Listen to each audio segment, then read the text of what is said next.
de Phoenix Mundi, encantada de que nos estemos conectando, comunicando. Les doy la bienvenida, como siempre, y muchísimas gracias por seguirnos, por su interés en este podcast y en todos los otros que tenemos. Hoy tenemos un invitado. Van a ver que realmente muy polifacético, si se puede decir, sumamente interesante y que tiene que ver con el mundo de la escritura. Vamos a saludar entonces al doctor Daniel Del Percio. Hola, Daniel. Hola Alejandra, ¿qué tal? ¿Cómo estás? Muy bien, bienvenido a Phoenix Mundi. Muchas gracias por estar con nosotros. No, el agradecido soy yo, la verdad que muy agradecido por tu invitación a un programa realmente tan interesante como el tuyo. Muchísimas gracias en nombre mío y de todo el grupo de FEXA, nuestros productores, que son Jolie Gutiérrez, que son Felipe Morales y Daniel Vargas. En nombre de todos ellos, muchísimas gracias, Daniel. Daniel Del Percio, desde Buenos Aires, Argentina. Siempre me gusta dar una breve semblanza de sus características profesionales y vamos de a poco también entrándonos en su aspecto personal. Daniel Del Percio es doctor en letras por la Pontificia Universidad Católica Argentina. Es magíster en diversidad cultural por la Universidad Nacional de 3 de Febrero de Argentina y licenciado en letras por la Universidad del Salvador, también de la Argentina. Es investigador y docente de grado y de posgrado, miembro del Consejo de Redacción de la revista Letras de la Universidad Católica Argentina y del Journal de Ciencias Sociales de la Universidad de Palermo, Argentina. Daniel Del Percio publicó varios libros, algunos dedicados a estudios literarios, otros a la poesía y una novela. Se los voy a mencionar. Uno se titula Las metamorfosis de Saturno, transformaciones de la utopía en la literatura italiana contemporánea, del año 2015. Otra es Soñar el demonio, utopías, distopías y ucronías hitlerianas, del año 2019, así como numerosos artículos en revistas y libros sobre literatura utópica, italianística y ciencia ficción.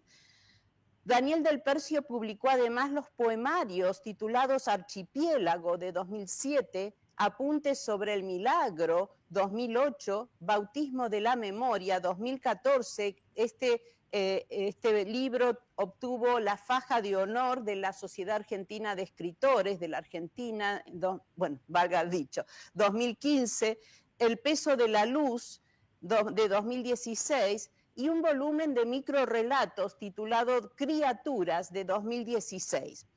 Tiene una novela publicada en la cual yo tuve el gusto de poder estar en la presentación en Buenos Aires, que se titula La historia y un instante, de 2022. Ahora, después de toda esta semblanza, Daniel, voy a hablar brevemente, mencionar tu actividad académica, que estoy segura que nuestro público va a quedar realmente maravillado por tu capacidad, porque es profesor, tiene una cátedra de literatura griega en la Universidad Católica Argentina, en la Facultad de Filosofía y Letras. También tiene su cátedra de metodología de la investigación en la misma universidad. Es profesor de literatura italiana en la Universidad Católica Argentina y también en la Universidad del Salvador. Son dos tipos de cátedras, una que están numeradas 1 y 2, que ya Daniel probablemente nos puede indicar, será referido a una subdivisión cronológica. También es profesor de una cátedra que se titula Obras Maestras de la Literatura Universal en la Universidad de Palermo, en la Argentina. Sí. Otra cátedra titular de literatura latinoamericana en la Universidad de Palermo Y también en la Universidad de Palermo forma parte, tiene su cátedra de literatura argentina y otra cátedra de sociedad y cultura. Daniel del Percio, te aplaudimos realmente por todo lo que estás haciendo por la cultura universal. Contanos cómo podés integrar esta variedad catedrática. Bueno, no, en realidad quizás un poco la clave está en que yo comencé a dedicarme a la literatura de una manera no académica, ¿no? Es decir, mi primera actividad docente en literatura fue como coordinador de talleres de lectura, talleres literarios. Entonces trabajaba mucha variedad de textos y justamente desde toda una lectura, todo un trabajo como es, de trabajo en equipo justamente con los alumnos de los talleres y se da una dinámica muy, muy particular al respecto, ¿no? Después, obviamente, cuando hice la carrera de letras, que la hice de grande, como solemos decir, no la hice de joven, mi primera carrera era en informática. Hice una carrera ya con unos años encima, y es diferente hacer una carrera humanística cuando uno tiene ya más de 30 y pico de años, como era mi caso, porque quizás uno se acerca a los libros y a los problemas de una manera por ahí diferente. No sé si mejor o peor, pero evidentemente es diferente esa forma. Y bueno, yo de hecho empecé mi carrera en letras más bien como una especie de búsqueda de placer, de poder leer y aprender cosas que tenía muchas ganas de aprender. Por ejemplo, tenía muchas ganas de aprender lengua griega, lengua latina, por ejemplo, y demás. Pero no tenía intención de dedicarme a la docencia ni a la investigación en la universidad, ¿no? Pero bueno, como te comentaba hace un rato, en el camino me encontré con el doctor Daniel Capano, que también ha estado en este programa, creo, ¿no? Así es. Y, sí. Y él me invita en un momento dado a trabajar en una cátedra con él en literatura italiana. Y bueno, ahí empezó un poco todo este proceso por el cual yo fui incorporándome poco a poco a la vida académica.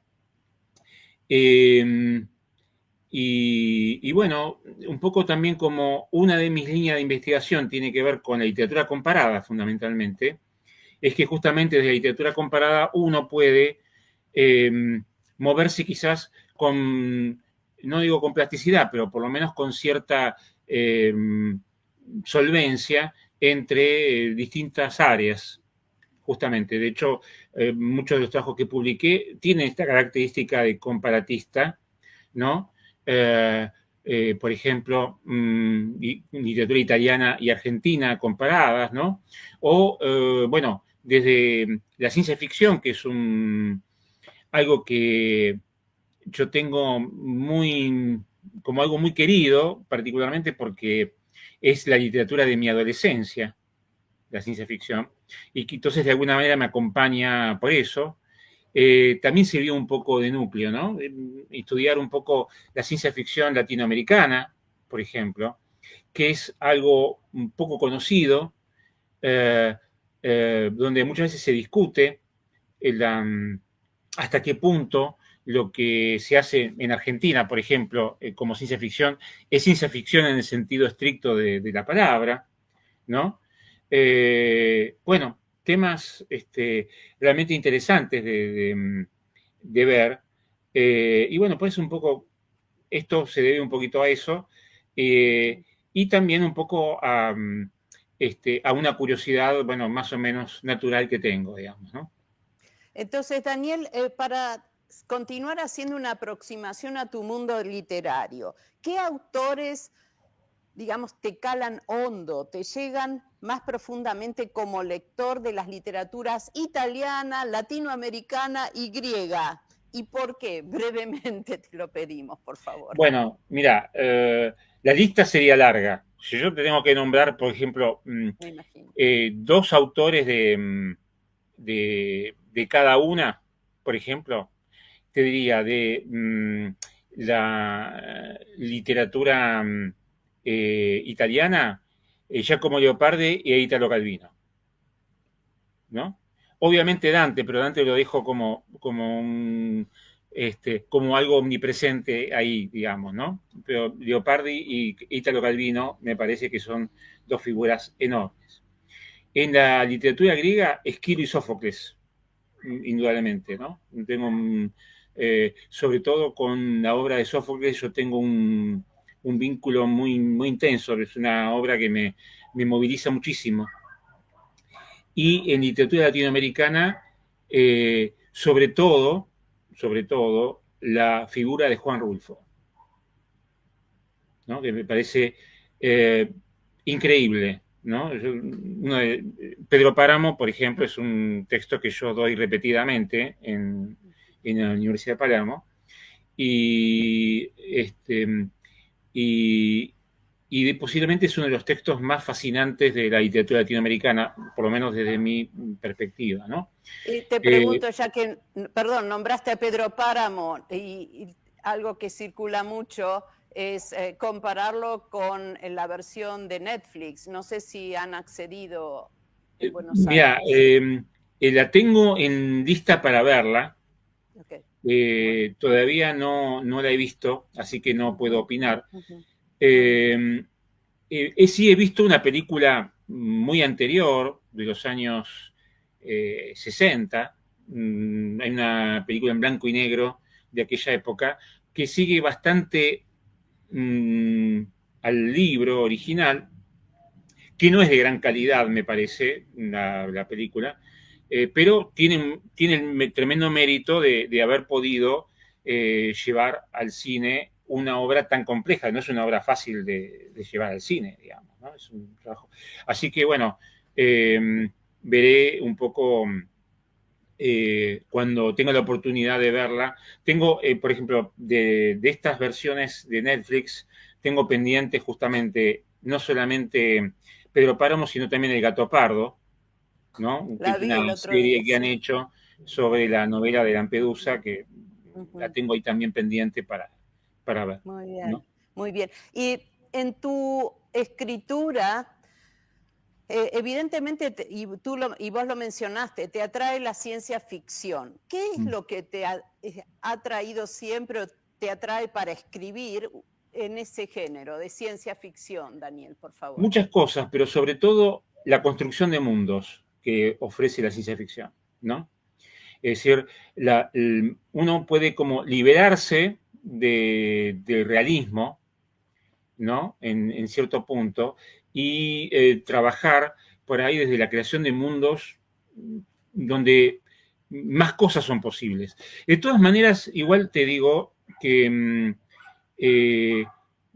soy más lector de ciencia ficción que escritor de ciencia ficción, ¿no? De hecho, por ejemplo... Seguro, perdón, seguro, porque tenés trabajos, ¿no? Hechos. Sí, tengo trabajos sobre ciencia ficción latinoamericana e Sí. incluso uno bastante insólito sobre ciencia ficción soviética, que siempre ha sido una de esas cosas que uno leía en la época en que yo estudiaba en la Facultad de Ciencias Exactas, y en aquella época, en los principios de los años 80, calaba mucho ese tipo de cosas en Argentina.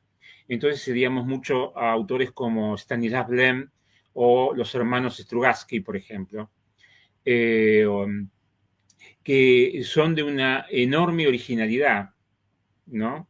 Aún hoy. De hecho, grandes cineastas han trabajado la obra de ellos, ¿no? Andrei Tarkovsky, por ejemplo, ¿no? Exacto.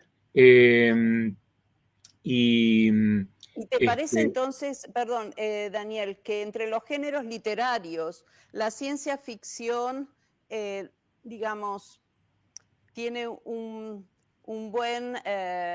recibe un buen formato sea en poesía, en los géneros tradicionales e incluso el cine, o hay algún género literario que te parece que le va mejor a la ciencia ficción? Yo creo que el mejor género para la ciencia ficción, el mejor formato, digámoslo así, es la narración breve, más que la novela. Pero por ahí acá es una cuestión de gusto personal también, ¿no? No sé, Claro, porque claro. bueno, pongo por ejemplo una gran autora de ciencia ficción como fue Ursula Le Guin, autora que admiro muchísimo, porque de hecho Ursula Le Guin pues, se puede decir que hacía poesía de ciencia ficción, ¿no? Muy bien. Y en general las obras de ella, algunas son un poco más extensas, pero en general es una obra que tendía a la síntesis, ¿no? Esa síntesis poética tan fuerte que ella tenía. Y creo que es una elección, ¿no? Porque generalmente la ciencia ficción se ve como un género antipoético, lo cual es un error, digamos, ¿no? Algunas personas lo ven así, y a mi criterio es un error porque, bueno, autores como Le Guin, por ejemplo, han mostrado que se puede trabajar perfectamente en un registro lírico la ciencia ficción, digamos, ¿no? Podríamos seguir conversando y conversando más de esto, pero quisiera compartir, perdón por la interrupción, Daniel, Sí. algunos de tus libros Mm. más relevantes, si podemos decir, pero al menos los que tenemos nosotros imagen de tapa. Señor productor, por favor, podemos ir a la primera imagen, así Daniel también nos sigue contando sobre su literatura y cada uno de estos libros o los otros que no están con imagen. Por favor, Daniel. Bueno, no, este texto es una versión en libro de mi tesis doctoral, que fue justamente sobre la utopía en la literatura italiana, que me dirigió esta tesis justamente Daniel Capano, el doctor Daniel Capano. Fue un trabajo magnífico juntos, la verdad. Eh, y justamente era todo un desafío plantear esto, porque yo recuerdo una conversación que tuve con un gran compañero de Adili, la Asociación de Italianistas, de la que yo formo parte, Antonio Capalvo, que conversando sobre mi tema de tesis, yo le comenté, sí, voy a trabajar la utopía en la literatura italiana, y me dijo, con bastante fundamento, bueno, pero en realidad te vas a dedicar a estudiar algo que no existe.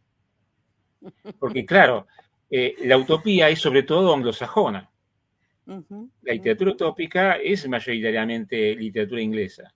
Por lo menos en esa época, cuando yo tuve esta charla.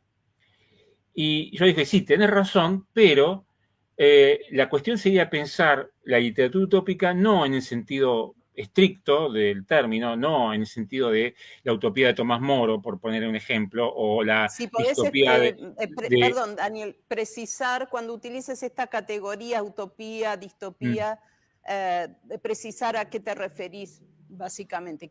No, ¿Cuál bueno, es el básicamente significado? la literatura utópica es la literatura que trata sobre mundos ideales, ¿no?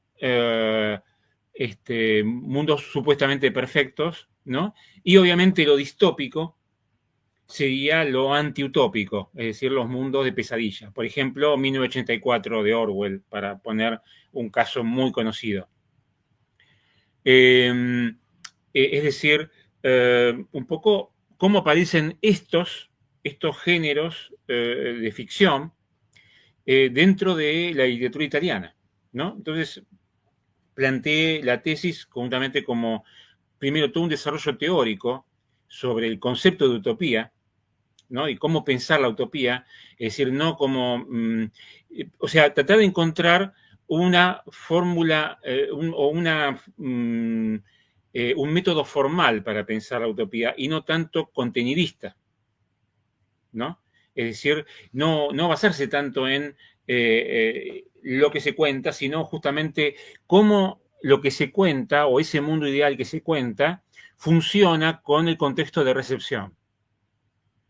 Es decir, una de las cosas que se proponen en la tesis es justamente que el carácter utópico o distópico depende no solo del texto, sino del contexto de recepción como tema clave, ¿no?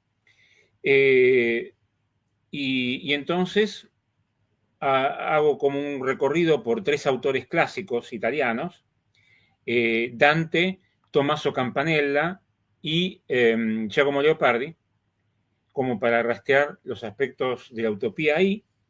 Y lo mismo en 3 autores contemporáneos, que son el poeta Mario Luzi, que tiene una impronta muy dantesca, si me permiten, Italo Calvino, que tiene un fondo muy cercano al concepto de Campanella en algunas cosas. De hecho, cita en uno de sus libros, como Las ciudades invisibles, cita a la obra de Campanella, La ciudad del sol. Y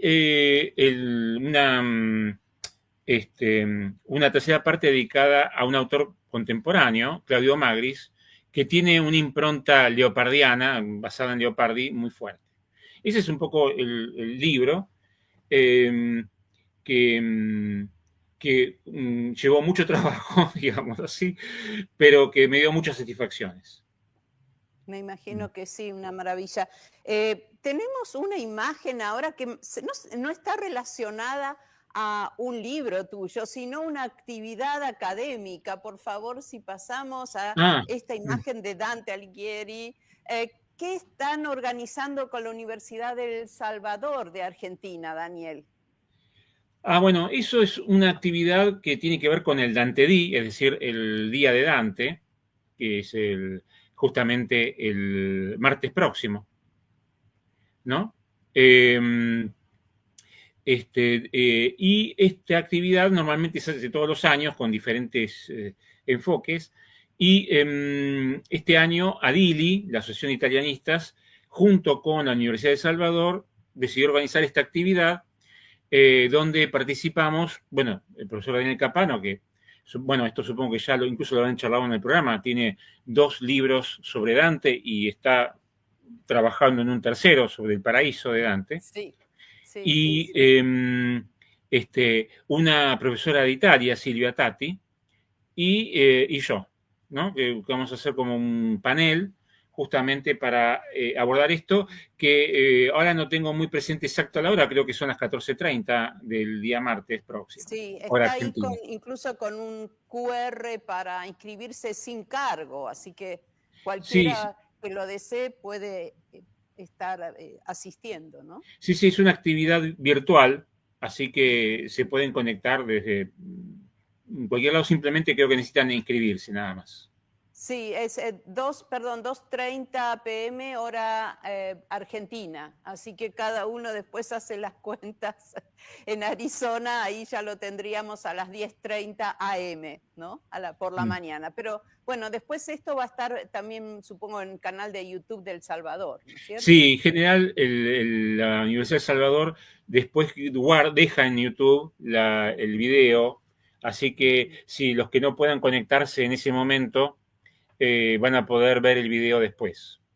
Magnífico. Y antes de seguir con tus libros, hay que agregar que el doctor Del Percio es miembro de la comisión directiva de del magnífico Centro de Estudios de Narratología, que el doctor Capano es vicepresidente, así que también está siempre el Centro de Narratología de alguna manera con sus miembros participando en actividades culturales, ¿no? Así que Daniel, vamos a ver otro libro tuyo. Por favor, a ver esto de soñar el demonio. ¿Cómo es? No, este libro tiene una historia particular porque en realidad surgió antes que el otro, ¿no? Como texto, pero vio la luz después, porque este salió editado en el 2019 recién. Pero en realidad esto surgió este libro surgió por un planteo de un tema de investigación que derivó en una tesis también, donde yo quería utilizar el género literario de la ucronía para estudiar la historia. Perdón, Daniel, ¿nos definís Ucronía. ucronía Claro. para tenerlo fresco? Ucronía es una obra literaria que se basa en la pregunta ¿qué hubiera pasado si? ¿No? ¿Qué hubiera pasado si, supongamos, Hitler ganaba la guerra? ¿No? El tema que está en una famosa ucronía norteamericana de Philip Dick, The Man in the High Castle, ¿no? El hombre en el castillo. Novela magnífica, por otro lado. Es decir, no solamente pensar la ucronía como texto literario, sino ver hasta qué punto la ucronía podía servir para pensar la historia, es decir, en qué medida podemos pensar la historia. Esto puede parecer, a un historiador le va a dar horror esto que voy a decir, pero pensar la historia a partir de lo que no sucedió, pero verosímilmente podría haber ocurrido, ¿no? Ese pero es clave, ¿no? O sea, no vale cualquier cosa en la visión que yo doy acá en este texto. No vale cualquier cosa, no vale cambiar la historia y decir, por ejemplo, un superhéroe interviene y cambia la historia. No, no es eso. Lo que tiene que ocurrir es que sea efectivamente verosímil ese cambio, ¿no? Por ejemplo, en una de las obras que trabajo justamente 3 novelas norteamericanas en este libro, una novela de Philip Roth, ¿no? La conjura contra América, en español, The Plot Against America, El hombre en el castillo de Dick, y una novela menos conocida, pero muy interesante, de Norman Spinrad, que se llama El sueño de hierro, que plantea que Hitler se dedicó a la literatura y no a la política. Es muy interesante esa novela porque sí, en realidad... Ahí hay algo de Hitler, ¿no? Claro, porque en realidad en esa novela Spinrad imagina que Hitler por diferentes razones no terminó nunca entrando al partido de los trabajadores alemanes, con lo cual nunca hizo carrera política, ¿no? Y emigra a Estados Unidos en la época de la República de Weimar, ¿no? Y en Estados Unidos desarrolla toda una carrera como escritor de ciencia ficción. Esto puede parecer un poco delirante, sin embargo, podría haber pasado, efectivamente, ¿no? De hecho, la novela Spinrad está muy interesantemente armada porque es un comentarista que escribe un prólogo y un postfacio a la novela que escribió Hitler. Y entonces el autor, que es judío, Spinrad, escribe, ¿no?, esa novela de ciencia ficción. Es sumamente interesante el trabajo que hace. Y bueno, en definitiva, esto me llevó a decir, bueno, ¿cómo podemos pensar los totalitarismos a partir de la ucronía? ¿No? Y creo que en ese sentido también es un trabajo que me gustó mucho hacer porque entiendo que es un terreno un poco inexplorado de la ucronía, desde el punto de vista teórico, me refiero, ¿no? Desde el punto de vista de la escritura hay mucho, de la escritura literaria me refiero, hay muchas novelas y de hecho en los últimos años es un género que se popularizó mucho en Latinoamérica. Hay ucronías sobre Pinochet en Chile, bueno, en Argentina hay varias, en México, es decir, en Latinoamérica en los últimos, digámoslo así, 20 años hay como un florecimiento de los géneros utópicos en general y, y distópicos y de la ucronía en particular. Yo conozco incluso un escritor italiano que se dedica a ucronía, Gian Pietro Stocco, que ha hecho varias ucronías, algunas bastante logradas, la verdad que muy, muy interesante el planteo. De hecho, una ucronía sobre Argentina también. Y es interesante porque este hombre proviene de las ciencias políticas, no de la literatura. ¿No? Es un Daniel, periodista de la RAI, por ejemplo. Discúlpame, pero voy manejando por el tiempo que disponemos. Sí, no, cómo no, yo por ahí creo que me extendí demasiado. Nos quedaríamos, por lo visto, muchísimo más escuchándote. Pero yo sé que podrías leernos, antes de pasar a poesía, mencionar tu texto Bautismo de la Memoria y luego narrativa la novela. ¿Algún fragmento tuyo en narrativa para después escucharte en poesía? ¿Puede ser? Sí. Vos decís, por ejemplo, una microficción. Algo tuyo, sí, que puedas leernos brevemente para dejarnos llevar por tus palabras de escritor. A ver.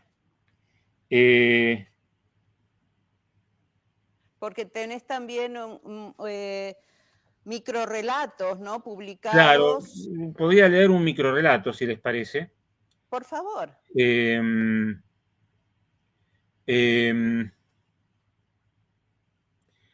Es un breve cuento una breve microficción que se llama Piedad durante un paseo. Lo encontré a un costado del camino. Nos miramos. Supuse que se alegraba de verme. Alargué mi mano para poder acariciar suavemente sus aristas. Me gustó, así que lo guardé en uno de mis bolsillos. Ahí no estaría solo, ni tendría frío, a salvo de cualquier peatón descuidado que pudiera pisar. Sentí sus tibios movimientos contra mi cuerpo. Entonces vi al otro. Era más hermoso y su cara aún más pequeña. Saqué el primero y me quedé con el nuevo. Pero luego aparecieron muchos otros junto al camino. Daban pequeños saltos como de entusiasmo y rozaban las botamangas de mis pantalones, acariciándome. Era demasiado. Tomé al que había guardado y lo arrojé lo más lejos que pude. Me volví y seguí caminando. Oí que lloraban. Precioso, muy bien, muy bien. Precioso. Este microrelato pertenece a Criaturas, tu volumen. Sí. Es un texto muy antiguo. Lo escribí allá calculo yo, si mal no recuerdo, allá por el año 84, 85. ¿Pero está publicado en Criaturas? Está publicado en Criaturas, sí, porque hubo un momento donde escribí varios microficciones y decidí juntarlos con textos que había escrito hace mucho tiempo. O sea que este es un texto del principio, digamos así, de mi producción. Magnífico.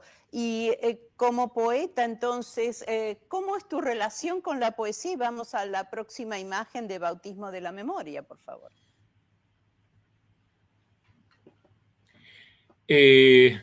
Bueno,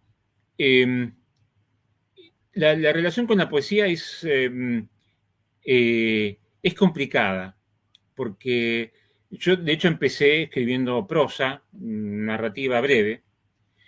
De hecho me gustan las formas breves a mí, ¿no? De eso van a ver cuando hablemos de la novela un poco cómo me justifico con eso, porque en general no me gusta la novela extensa como género, ¿no? Y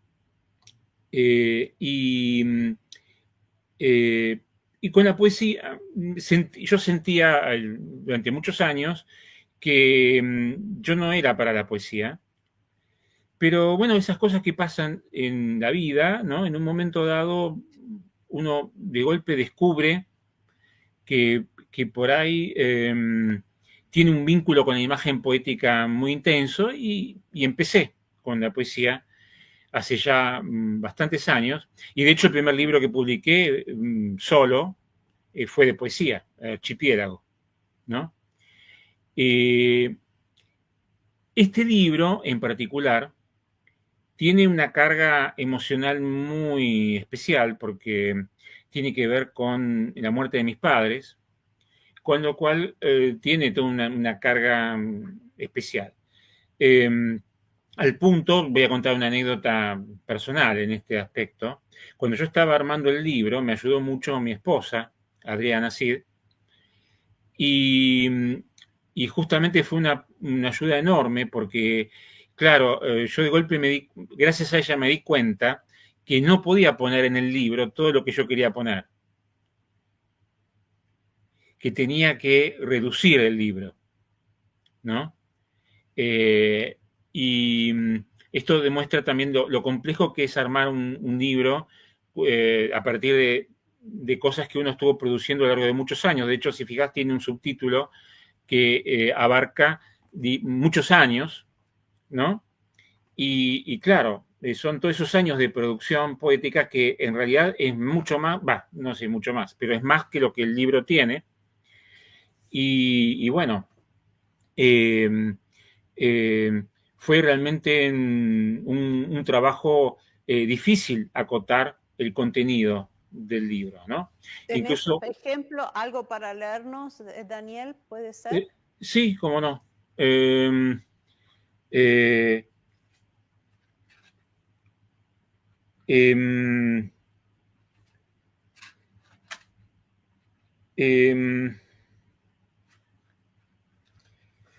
eh, algunos de los poemas son muy breves y otros son un poco más extensos.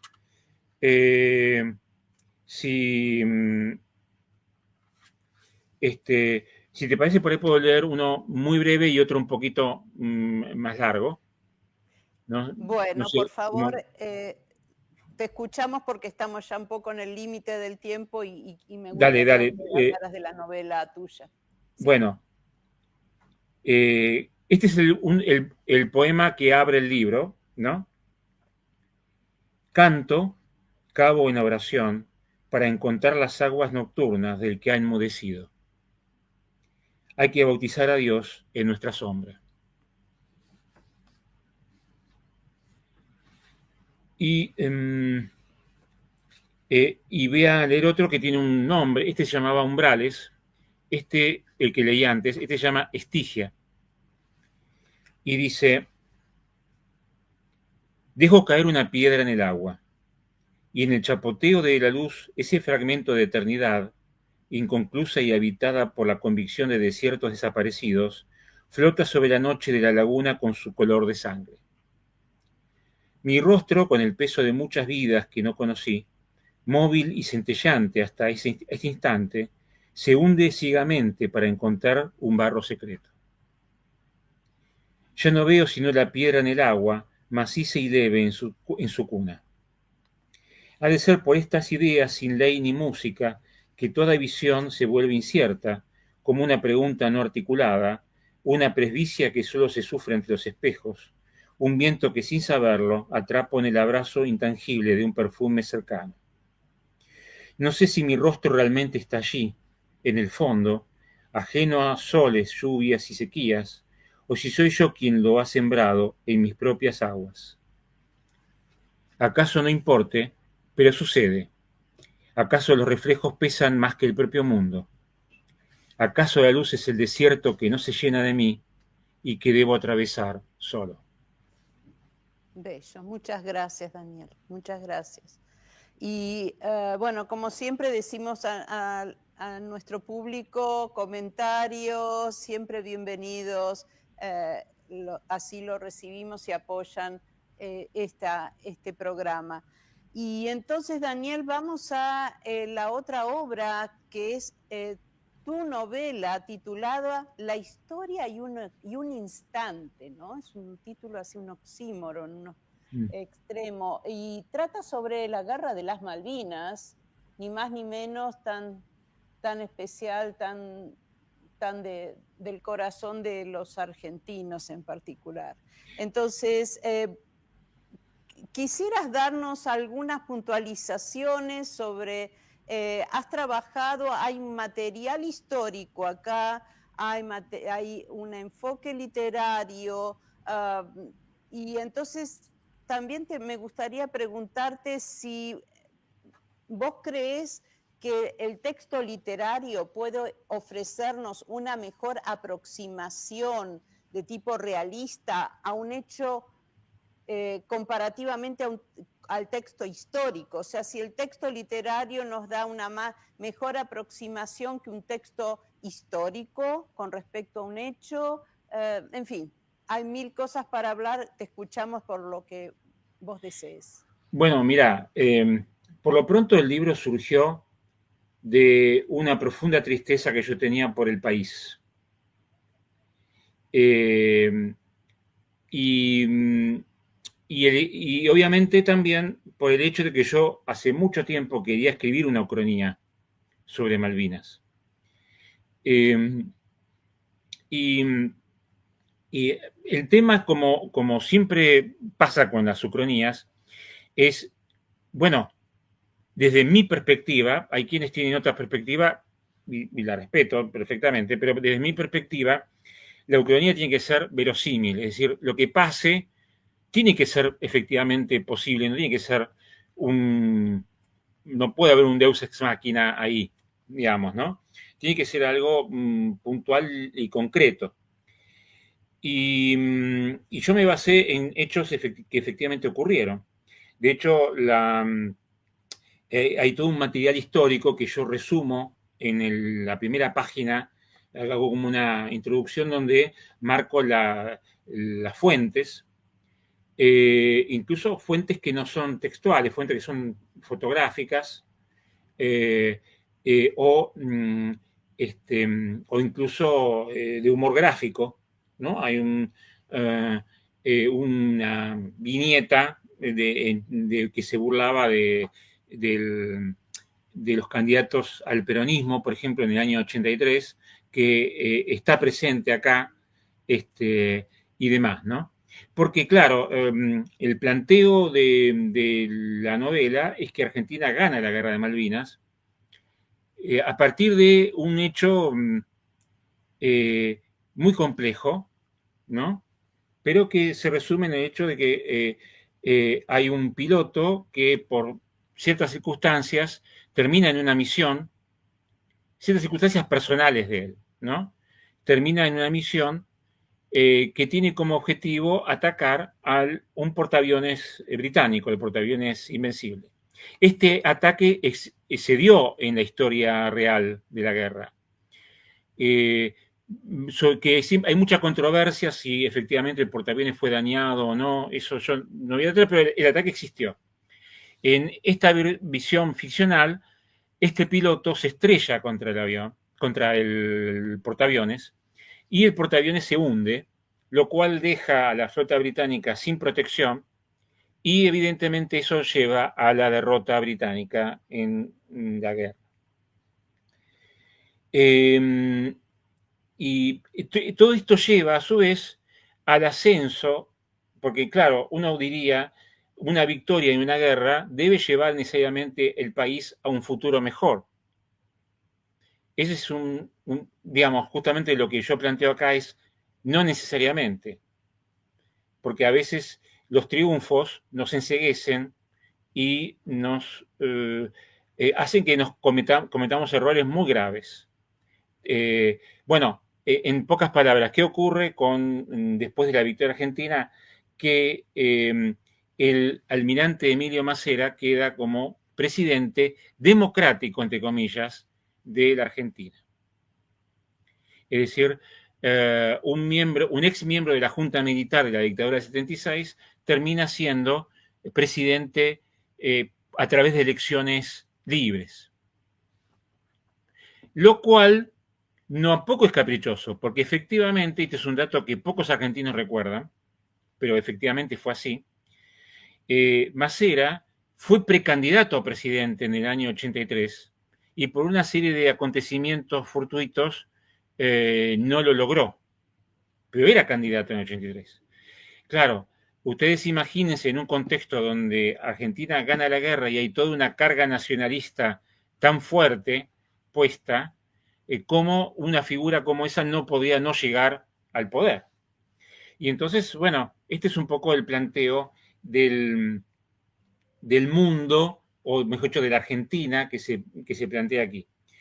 De todas maneras, a mí me interesó mucho en la novela, más que el, el papel de la historia, el papel del instante. De ahí un poco el título. Es decir, de las decisiones, ¿no? Cómo las decisiones son lo que cambian todo, ¿no? No un hecho fortuito ni un acontecimiento extraordinario, sino decisiones humanas que provocan esto. Entonces, la novela está llena de decisiones que se toman, que muchas tienen la mejor intención del mundo, otras no, ¿no? Y esas decisiones son las que llevan a provocar todo esto, y incluso el final, ¿no? Que es un final, digamos, podemos llamarlo de alguna manera abierto, ¿no? Porque hay como incluso toda una familia de origen italiano. Acá pongo también un poco de mi historia personal detrás de esto, porque utilicé varios elementos de mi familia para crear algunos de los personajes que aparecen aquí, porque aparece una familia que de alguna manera marca toda la novela, que es la familia Giusti, ¿no? La madre, el hijo, que es el piloto que se estrella, y la hija de ese piloto que jamás conoció al padre. O sea que hay todo un problema a su vez relacionado con el padre ahí muy fuerte. Y o sea que hay como, vamos a decir, dos grandes líneas narrativas, ¿no? Esta, la historia de los Giusti, de alguna manera, y la otra, la historia de Macera. Porque justamente como me interesan las decisiones, una de las cuestiones que me interesaba explorar es, ¿y por qué llega a ser dictador? ¿No? ¿Y por qué llega, por qué tiene esa necesidad de poder tan grande? ¿No? ¿Por qué ese cinismo que tenía, ¿no? Y demás. O sea, todo tiene un origen. Entonces hay diferentes momentos. La historia de él está como contada por años, desde el año 56 hasta el año 81, ¿no? La historia real, digámoslo así. A partir del 82 es historia ficcional ya. Donde hay como cuadros. De hecho, la novela está hecha en fragmentos. Eso No, es no son... muy interesante porque también para la lectura de quien no está tan al tanto, que no es necesariamente argentino, puede seguir, es como casi mosaicos, ¿no? Que van Claro, compaginándose. y yo creo que una de las cosas que comprendí, no digo enseguida, pero un poco cuando me empezaba a plantear el proyecto, es que necesariamente la novela tenía que tener una estructura fragmentaria. Porque si no, no era posible abordar el enfoque que yo quería darle, ¿no?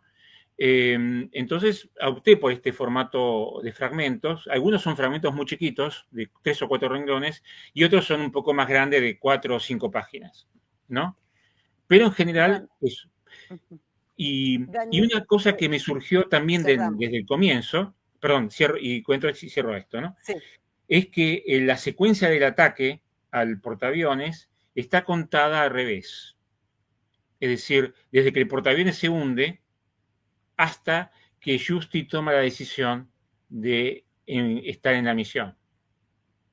Porque quería ir un poco del efecto a la causa y no de la causa al efecto.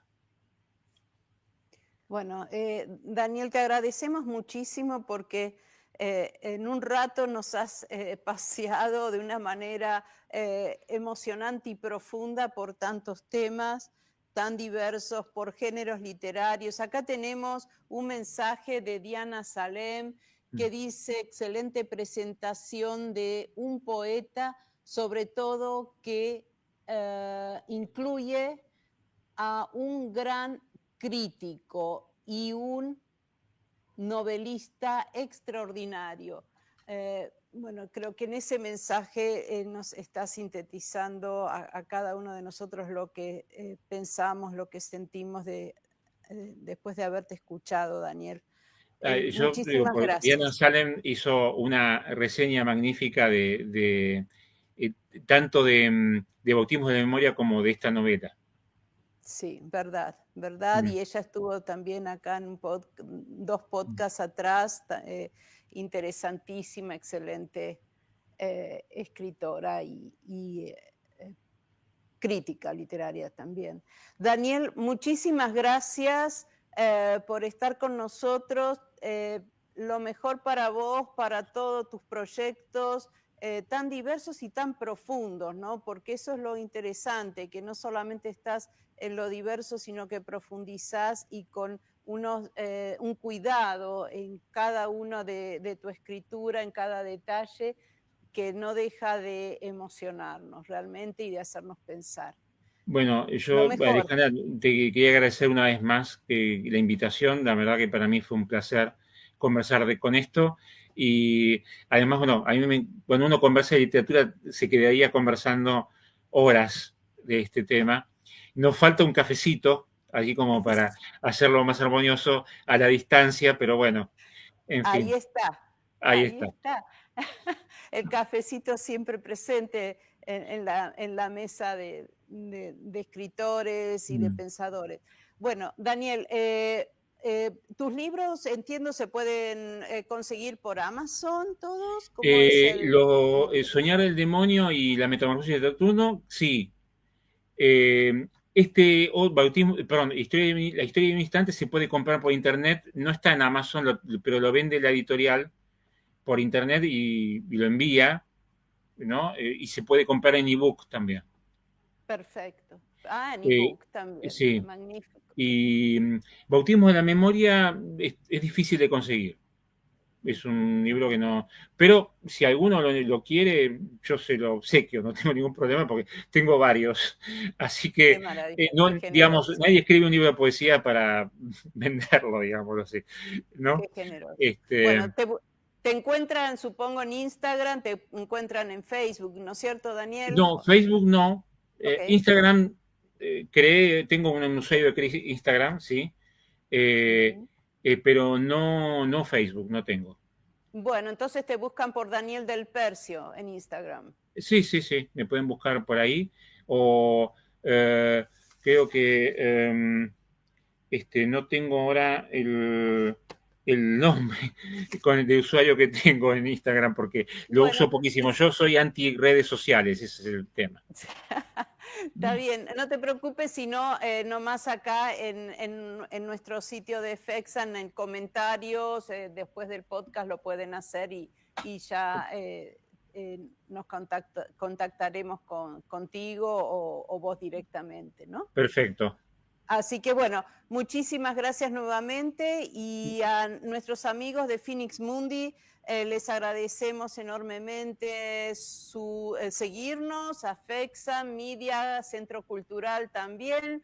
Y bueno, los espero al próximo podcast que va a ser en 2 semanas, 2 miércoles, si seguimos el orden del calendario, con un invitado muy particular porque nos va a llevar a la música que hay en Ibiza, España, la música de Buenos Aires. Ah, Así que están todos invitados y nos vemos. Chau, chau. bueno, Muchas muchas gracias. gracias. Chao, hasta luego.